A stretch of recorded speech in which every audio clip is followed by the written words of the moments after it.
할렐루야. 오늘도 하나님의 은혜와 축복이 여러분과 여러분의 가정에 충만하시기를 주님의 이름으로 축원합니다. 우리 앞뒤좌우 형제 자매에게 함께 인사하겠습니다. 당신에게 좋은 일이 일어나고 있습니다. 회복을 넘어 부흥으로 갑시다. 광야에서도 하나님의 은혜는 흐릅니다. 믿습니까? 광야에서도 하나님의 은혜는 흐릅니다. 사랑하는 성도 여러분, 이제 오늘부터 7월, 8월 8주간에 걸쳐서 출애굽기의 말씀을 같이 생각해보면서 함께 은혜를 받기를 원합니다. 이 출애굽기 전체 설교의 주제는 광야에서도 은혜는 흐릅니다 라는 겁니다. 많은 사람들이 출애굽기를 읽을 때에 이것은 아주 오래된 이스라엘의 한 민족이 애굽이라는 거대한 제국으로부터 탈출한 이야기 혹은 흥미진진한 역사적 사건 정도로만 생각을 합니다. 그러나 성경이 우리에게 주어지기까지 하나님께서 어떻게 역사하셨는지를 알면 이 출애굽기는 결코 단순한 역사책이 아니라 바로 오늘을 살아가고 있는 우리들의 이야기라는 것을 알 수가 있습니다. 출애굽기는 절대로 남의 이야기, 이스라엘의 역사의 이야기가 아니라 오늘 저와 여러분의 삶의 이야기라는 사실을 기억하시기를 바랍니다. 구원받은 하나님의 백성이 이 험한 세상 속에서 어떻게 하나님과 동행하며 걸어가야 하는지를 보여주는 그 영적 자서전이 출애굽기라고 볼 수가 있습니다. 그래서 이 출애굽기의 여정을 쭉 살펴보면 이 출애굽기의 여정이 영적으로 보면 마치 우리의 신앙 여정과 너무나도 일치합니다. 애굽은 우리가 하나님을 알기 전에 얽매였던 그 세상에서의 살았던 옛적의 삶의 자리를 의미합니다. 죄와 세상을 상징한다라고 할 수가 있습니다. 그리고 이스라엘 백성들이 건넜던 홍해는 이제 죄의 세력에서 완전히 단절되어서 이제 새 생명을 얻은 구원과 세례를 상징합니다. 또 홍해를 건넌 다음에 마주한 천박한 광야는 구원받은 우리가 이제 천국 본향을 향해서 걸어가고 있는 인생의 길, 바로 그 자체를 의미합니다. 그리고 이제 광야 한복판에서 하나님께서 이스라엘 백성들에게 성막을 만들라고 하시는 그 성막은 뭐냐? 이 초라한 우리 인생 가운데 친히 찾아와 함께 하시는 하나님의 임재와 하나님을 향한 예배의 상징이라고 할 수가 있겠습니다. 그래서 이 출애굽기를 읽는다는 것은 1장부터 40장까지지만 이 출애굽기를 읽는다는 것은 마치 거울을 보는 것과 같습니다. 이스라엘 백성들의 그 탄식을 보면서 나의 탄식을 보게 되고 또 이스라엘 백성들의 원망함을 보면서 우리의 연약함을 보게 되고 그럼에도 불구하고 하나님께서는 그 이스라엘 백성들을 이끌어서 하나님의 약속의 땅 가나안으로 인도하여 가시는 그 하나님의 아름다운 손길을 보면서 우리의 미래를 발견하게 되는 것입니다. 사랑하는 성도 여러분, 솔직하게 우리의 삶을 돌아보시기를 바랍니다. 우리도 지금 모두 각자의 광야를 지나고 있지 않습니까? 어떤 분들은 예기치 못하게 찾아온 정말로 질병의 광야, 그리고 내 힘으로 풀 수 없는 자녀의 문제 앞에서 통곡과 눈물을 흘리는 그런 광야를 지나고 있는 분도 계실 겁니다. 또 어떤 분들은 경제적 광야, 물질의 압박 속에서 숨이 턱턱 막히는 밤을 지냅니다. 그래서 정말로 경제적인 문제 때문에 힘을 잃어버린 그런 성도들도 계시고 또 겉으로는 아무 문제가 없어 보이지만 영적인 갈급함 또 메마름 속에서 신앙의 침체라는 광야를 외롭게 걸어가는 분들도 있습니다. 사랑하는 성도 여러분, 광야의 특징이 뭡니까? 광야는 낮에는 타는 듯한 정말로 더위와 싸워야 되고, 저녁에는 또 살이 애듯한 그런 추위와 싸워야 합니다. 사방을 둘러봐도 끝없는 모래뿐, 어디로 가야 될지 길도 없는 그런 곳입니다. 그래서 이 광야는 내 힘으로 생존할 수 없는 곳, 그것이 바로 광야입니다.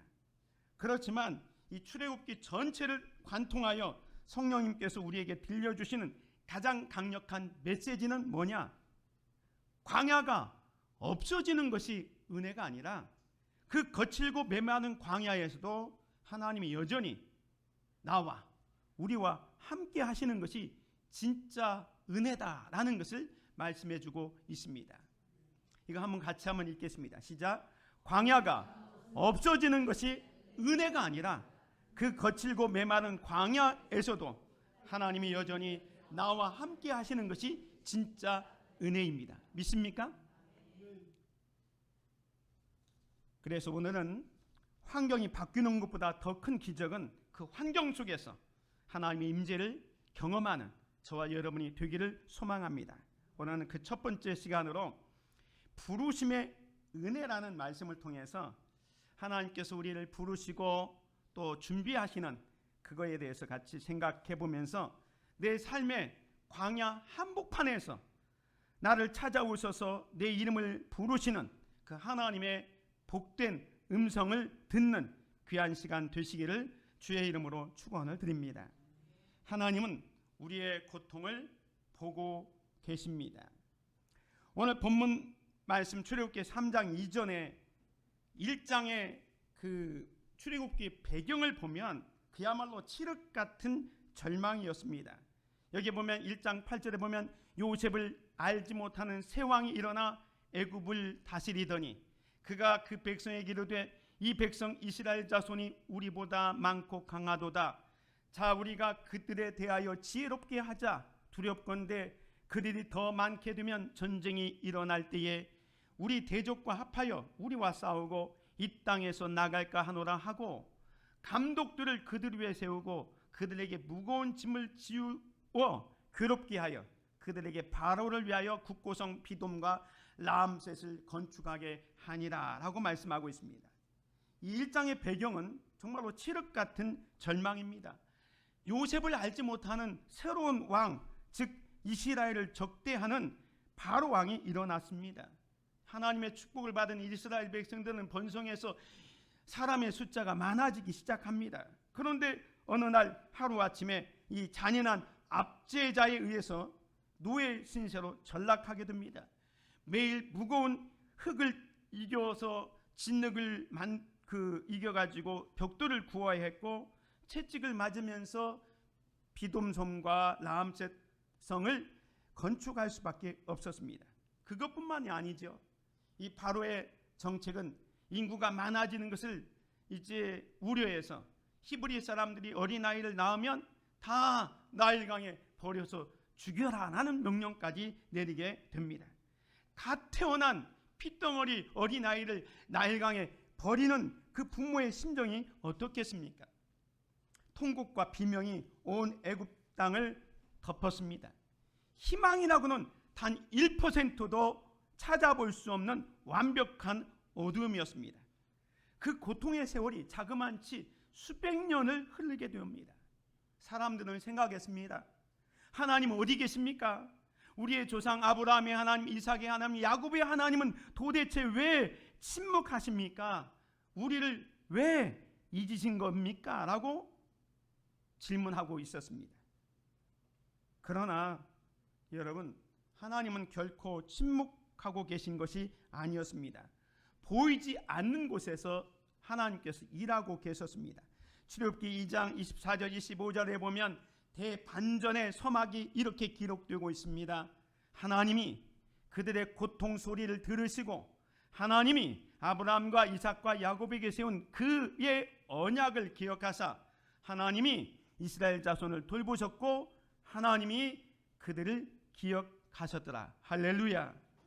사랑하는 성도 여러분, 그리고 오늘 본문 7절에서 드디어 하나님께서는 미디안 광야의 떨기나무 풀꽃 가운데서 모세를 부르시면서 하나님의 마음을 완전히 쏟아 놓으셨습니다. 이 7절을 우리 한번 같이 읽겠습니다. 시작. 여호와께서 이르시되 내가 애굽에 있는 내 백성의 고통을 분명히 보고 그들이 그들의 감독자로 말미암아 부르짖음을 듣고 그 근심을 알고. 여기에 하나님의 마음을 나타내는 세 가지 위대한 동사가 나옵니다. 이스라엘 백성들의 고통을 완전히 품으시는 하나님의 마음이 담겨져 있어요. 그게 뭐냐? 하나님께서 저들의 고통을 보셨다는 거예요. 그리고 저들의 부르짖음을 들으셨습니다. 그리고 저들의 근심도 아셨습니다. 전 인격적으로 하나님께서 이스라엘 백성들과 동참하고 있는 것을 보게 됩니다. 하나님께서는 이스라엘 백성들을 외면한 게 아니었어요. 하나님은 단 한순간도 애굽에서 종로로 하는 이스라엘 백성들에게서 떠난 적이 없었습니다. 하나님께서는 자기 백성들의 고통을 보셨습니다. 그들이 채찍 맞아 쓰러질 때 신음하는 소리, 밤마다 거친 베개를 끌어안고 눈물을 흘리면서 하나님 살려주옵소서라고 외쳤던 그 작은 신음조차도 하나님은 다 듣고 계셨습니다. 또한 그들의 근심을 아셨습니다. 사랑하는 성도 여러분, 여기서 아셨다는 것은 단순한 지식적으로 아는 게 아니라 마치 자녀가 아플 때 부모의 가슴이 찢어지는 것처럼 그 고통과 그 마음을 가지고 하나님께서 이스라엘 백성들을 보고 들으시고 아셨다라고 말씀하고 있습니다. 어떤 아이가 갑작스럽게 맹장염에 걸렸어요. 그래서 병원 수술실에 들어가게 됐는데 차가운 수술대 위에 올라가면서 아이는 무서워서 자지러지게 웁니다. 엄마, 나 혼자 들어가기 싫어. 엄마도 같이 가. 내 손 잡아줘. 그런데 수술실에는 이 감염 위험 때문에 일반인은 들어갈 수 없었습니다. 어린아이는 수술실에 들어가고 그 수술실의 육중한 문이 꽝 닫혀버리는 순간 이 아이는 엄마가 자기를 버렸다고 생각합니다. 그래서 울다 지쳐 잠들어 버립니다. 그러나 사랑하는 성도 여러분, 이 엄마가 진짜 그 아이를 버린 것입니까? 아닙니다. 엄마는 어쩔 수 없이 수술실에 들어가지 못하지만 수술 문이 닫히는 순간부터 수술이 끝나고 의사가 나오는 그 시간까지 수술실 문에 머리를 맞대고 발을 동동거리면서 눈물로 기도하고 있었습니다. 마음으로는 이 어린아이와 함께 수술대 위에 함께 누워 있었던 것입니다. 우리가 광야를 지날 때의 영적 상태가 이와 같습니다. 고난의 장벽에 가로막혀서 하나님의 얼굴이 보이지 않을 수도 있습니다. 그러나 보이지 않는다고 안 계시는 것이 아닙니다. 하나님은 지금 이 순간 가장 가까운 곳에서 우리를 향해 계신다는 사실을 믿으시기 바랍니다. 광야를 지날 때 우리는 고난에 가려서 하나님이 보이지 않는다고 느낄 때가 있습니다. 그러나 보이지 않는다고 하나님이 떠나신 것은 아닙니다. 하나님은 지금도 우리를 불꽃과 같은 눈동자처럼 지켜보고 계시고 우리의 기도와 신음을 들으시며 깊은 아픔까지 아시는 분이십니다. 이렇게 우리를 보고 들으시고 아시는 하나님을 신뢰함으로 영적인 대반전을 준비하는 저와 여러분이 되시기를 주님의 이름으로 축원을 드립니다. 그렇다면 하나님께서 보고 듣고 아시는 하나님이 어떻게 일을 하십니까? 하늘에서 갑자기 번개를 내려서 그 이스라엘 백성들을 고통에서 벗어나기 위해서 애굽을 멸하셨습니까? 아닙니다. 하나님은요, 사람을 준비하여 사용하십니다. 오늘 본문 말씀 10절을 같이 읽겠습니다. 시작. 이제 내가 너를 바로에게 보내어 너에게 내 백성 이스라엘 자손을 애굽에서 인도하여 내게 하리라.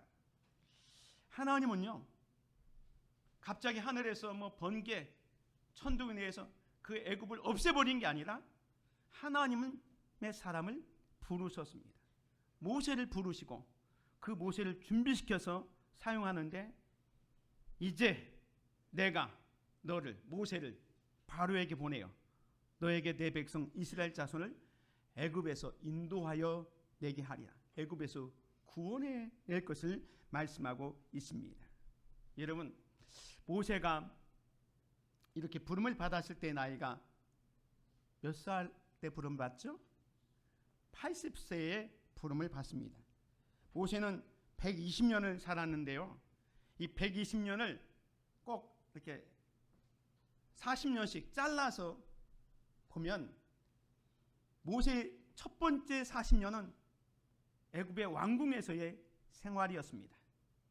그곳에서는 당대의 최고의 학문을 배웠고 무술을 배웠고, 그래서 스스로 말과 행세가 능통했습니다. 그래서 스스로 생각하기를 자기가 대단하다 생각했던 시기. 그래서 모세 스스로가 I am somebody, 나는 뭐든지 할 수 있다, 이렇게 생각했던 시절이 왕궁에서의 40년입니다.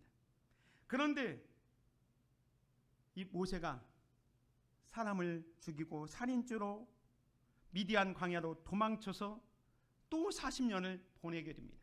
그게 광야의 40년입니다. 갑자기 왕자가 초라한 목동으로 전락해서 낮은 목자로 살면서 그동안 왕궁에서 가졌던 교만함, 그 거품을 서서히 걷어내는 과정이 40년의 생활을 보냅니다. 그래서 모세는 스스로는 I am nobody, 나는 아무것도 아니다, 라는 생각을 할 때가 또 40년이었어요. 그리고 지금 80세에 이제 하나님의 부름을 받습니다. 부름을 받고 하나님의 능력으로 쓰임받는, 그래서 하나님 안에서 모든 것을 할 수 있는 I am God's everybody, 나는 하나님 안에서 모든 것을 할 수 있다라고 하는 하나님의 도구로 쓰임받게 됩니다. 모세는 자기가 광야 40년을 생각하면서 정말로 이렇게 생각했을지 모릅니다. 야, 내가 어쩌다 왕자였던 내가 이렇게 광야에서 썩어 보냈을까 하면서 자기 그 시간을 신세 한탄했는지 모릅니다. 그러나 하나님은 계산이 달랐습니다. 하나님은 모세의 인생을 시패하게 여겼던 그 광야 40년을 이스라엘 백성들을 광야로 이끌어갈 그 지형을 미리 40년 동안 배우게 한 거예요. 그리고 그 기후를 익히면서 최고의 훈련 기간으로 삼으셨던 겁니다. 그래서 실패라 여겼던 지난날에는 하나님이 완전하게 지금 새로운 리더로 만들어가는 준비였다는 것을 볼 수가 있습니다. 어떤 세계적인 바이올리니스트가 환상적인 공연을 딱 마쳤어요. 2시간 동안의 공연을 마치고 딱 내려오니까 사람들이 기립박수를 치면서 환호를 했습니다.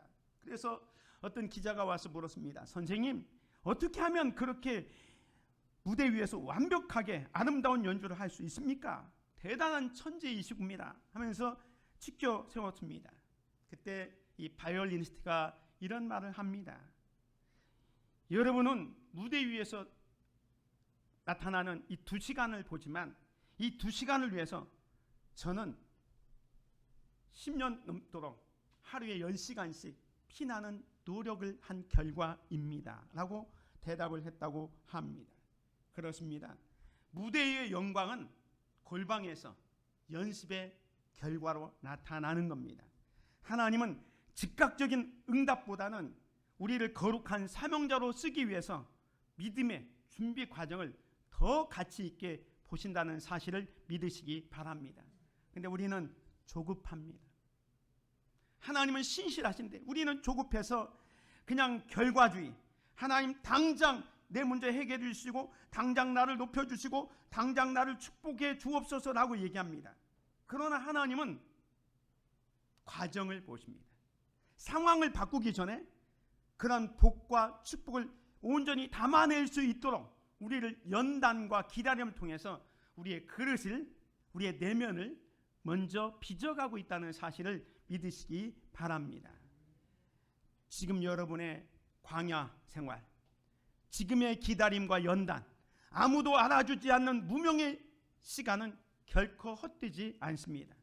하나님은 광야에서 우리의 믿음을 단련하시고 기도를 깊게 하시고 사람의 방법보다 하나님만 의지하도록 훈련하십니다. 낙심하지 마십시오. 하나님은 가장 선한 때 귀하게 사용하시기 위해서 여러분을 지금도 정성껏 준비해 가고 있다는 사실을 믿으시기 바랍니다. 하나님께서 이렇게 우리를 부르실 뿐만 아니라 반드시 함께 하십니다. 오늘 본문에 보면 하나님께서 모세를 불렀을 때 모세의 대답은 무엇입니까? 11절에 보면 모세가 하나님께 아뢰되 내가 누구이기에 바로에게 가며 이스라엘 자손을 애굽에서 인도하여 내리이까? 이 모세가 이렇게 얘기한 것은 모세가 겸손했기 때문에 이렇게 이야기한 게 아니라 사실은 모세는 자기의 나이를 봤어요. 자기의 나이 80세, 자기가 가지고 있는 손에 쥔 것은 옛날 40년 전에 젊었을 때 애굽에서 있던 칼이나 어떤 용기, 그게 아니라 그냥 마른 막대기 하나 갖고 있는 거예요. 그런데 자기가 상대해야 할 애굽의 바로왕은 그 당시의 최고의 권력자, 정말로 살아있는 신이었습니다. 80세 노인이 그 막강한 애굽의 바로왕 앞에 설 때 너무너무 초라하게 보였던 겁니다. 그래서 두려움이 앞서서 내가 누구이기에 바로에게 가며 이스라엘 자손을 애굽에서 인도하여 내리까라고 했던 겁니다. 그때 하나님께서 모세에게 어떤 말을 하셨습니까? 야 모세야, 너 걱정하지 마. 너 옛날에 애굽에서 학문을 다 했고 무술도 잘했잖아. 너는 능력 있어. 너는 할 수 있다. 가서 해봐. 이렇게 격려하거나 그를 높여준 게 아니었어요. 모세의 경력에 대해서는 전혀 얘기하지 않고 하나님께서 주신 말씀은 아주 심플합니다. 12절 앞에 붉은 것이 같이 읽습니다. 하나님이 이르시되 내가 반드시 너와 함께 있으리라. 내가 누구인지는 중요하지 않다는 거예요. 전능하신 하나님께서 함께 하시겠다라고 말씀하고 있는 겁니다. 여기에 기독교의 핵심 비밀이 있는 겁니다. 하나님은 애초부터 완벽한 스펙을 가진 사람, 힘이 세고 능력이 충출한 사람을 골라서 일하시는 분이 아니라 하나님은 스스로 부족함을 알고 낮아진 사람, 그래서 내가 너와 함께 하겠다는 그 하나님의 약속만을 붙잡고 믿음으로 걸어가는 사람을 찾으십니다. 모세는 그 말씀을 듣고 두려움에서 영적 확신을 갖게 됩니다. 내 자신만 바라보면 나이는 나이도 많습니다. 자기는 이제 할 게 아무도 없습니다. 아까 얘기한 것처럼 I am nobody.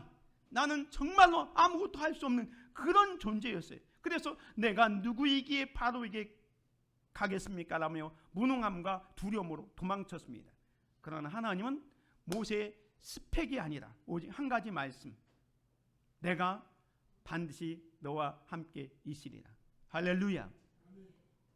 하나님께서 함께 하시면 불가능이 없다는 사실을 믿으시기 바랍니다. 중국의 내지 선교에 초창기 했던 허스던 테일러가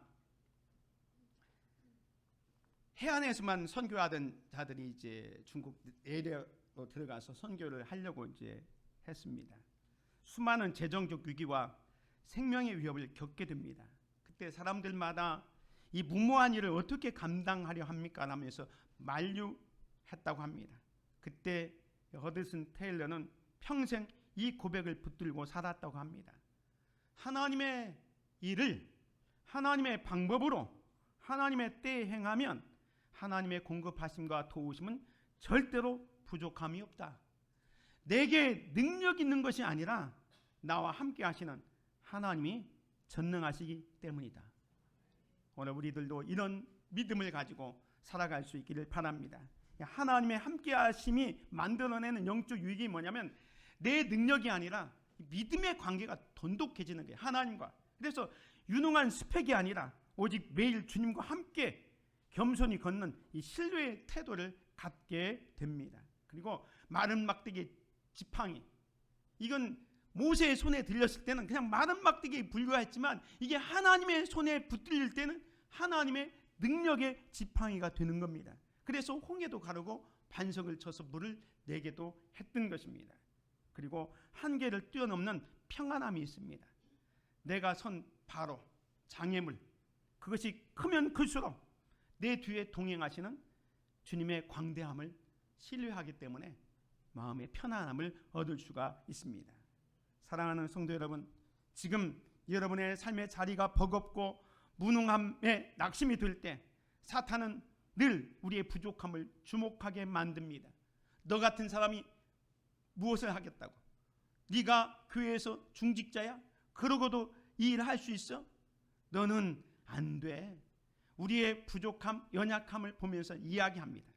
그러나 우리 주님은 우리의 능력이 아니라 내가 너와 함께 하겠다라는 약속으로 승리를 주십니다.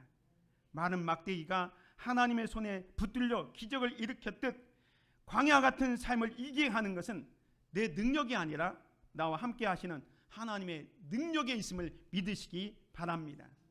이제 저와 여러분들은 이 부름의 약속을 붙들고 우리의 삶의 광야로 나아가야 됩니다. 그래서 나를 부르신 삶의 자리에서 신실하신 하나님의 은혜의 흐름을 경험하시기를 바랍니다.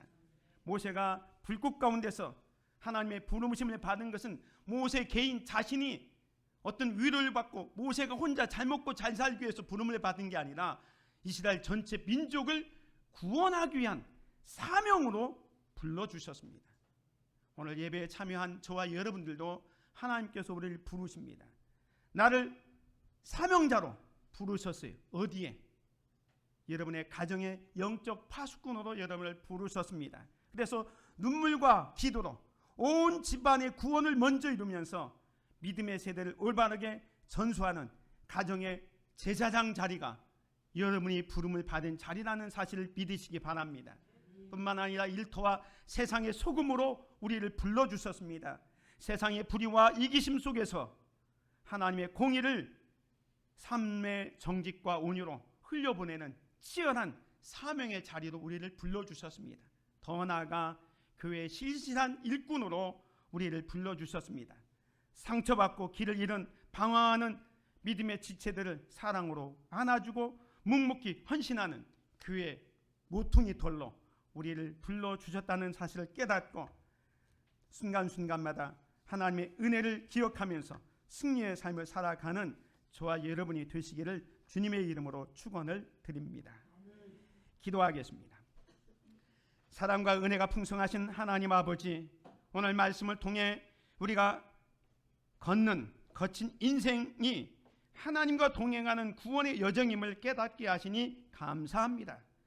광야가 없어지는 것이 아니라 광야에서도 하나님이 함께 하시는 것이 진짜 은혜임을 새기게 하여 주시옵소서.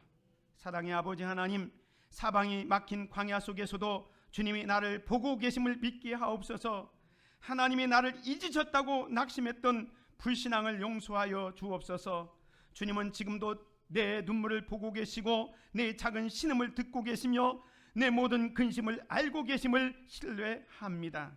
주님의 신실하신 시선을 바라볼 수 있도록 우리의 영적인 눈을 활짝 열어 주시옵소서. 아버지 하나님, 내 뜻대로 되지 않는 기다림과 연단의 시간을 믿음으로 받아들이게 하옵소서. 왜 나에게만 이런 광야가 길어지는지 원망했던 입술을 거두게 하옵소서. 지금의 무명과 침체의 시간이 나를 더 흠없고 정결한 그릇으로 빚어가시는 하나님의 거룩한 준비 과정임을 고백합니다. 낙심하지 않고 하나님의 때를 묵묵히 신뢰하며 인내하게 하여 주시옵소서. 그래서 능력의 하나님께서 우리에게 주신 사명의 자리에서 반드시 내가 너와 함께 하겠다는 약속을 굳게 붙잡게 하옵소서. 그래서 가정에서 또 세상에서 교회를 섬기는 사명 앞에서 내 무능함을 보지 않고 내 무능함 때문에 두려워 떨지 않게 하여 주시고 내가 너와 함께 하리라는 그 전능하신 주님의 임재만을 바라보게 하여 주시옵소서. 마른 지팡이 같은 우리 인생이 하나님의 손에 붙들려 순종의 발걸음을 내딛게 하옵소서. 이 시간 말씀을 붙잡고 승리의 삶을 살아갈 수 있도록 은혜를 내려 주시옵소서. 예수 그리스도의 이름으로 기도드립니다. 아멘.